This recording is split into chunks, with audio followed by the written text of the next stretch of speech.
New video shows the moments leading up to a shooting that took a man's life. It's still not clear at this point tonight whether it was an Atlanta police officer who fired the fatal shots, but police and people who were there have two very different versions of events.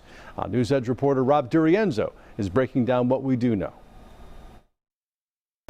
Atlanta's police chief is defending that officer's decision to pull out his gun and begin shooting. Again, we don't know who fired the fatal shots that took the life of 38-year-old Gabriel Sam Parker, but this new video sheds some light on those dramatic moments.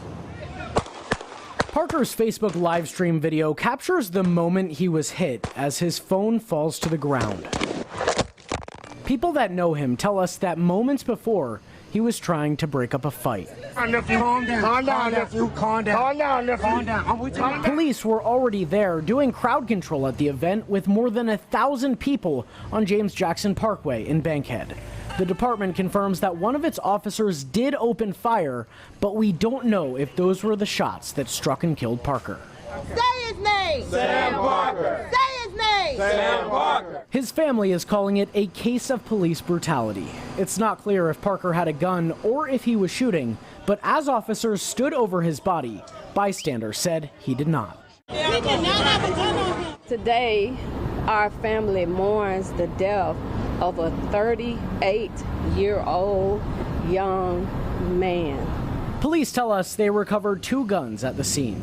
APD declined our interview request, but they have released internal communication from Chief Rodney Bryant regarding the incident. In it, he says, quote, "Throughout my entire career as a member of the law enforcement community, I've learned that building trust among citizens is hard to earn. I'm aware that there are many false narratives being shared on social media that will impact the trust we have worked so hard to build."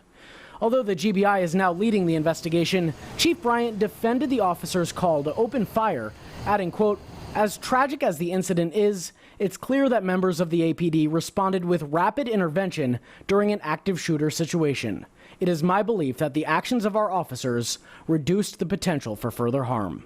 The family is demanding transparency, but so far they say they haven't received much of it. We've yet to hear anything from the Atlanta Police Department to say anything. We reached out to the GBI to see if they could at least tell us if they think Parker had a gun. They said their investigation is active and ongoing. In Atlanta, Rob Durienzo, Fox 5 News.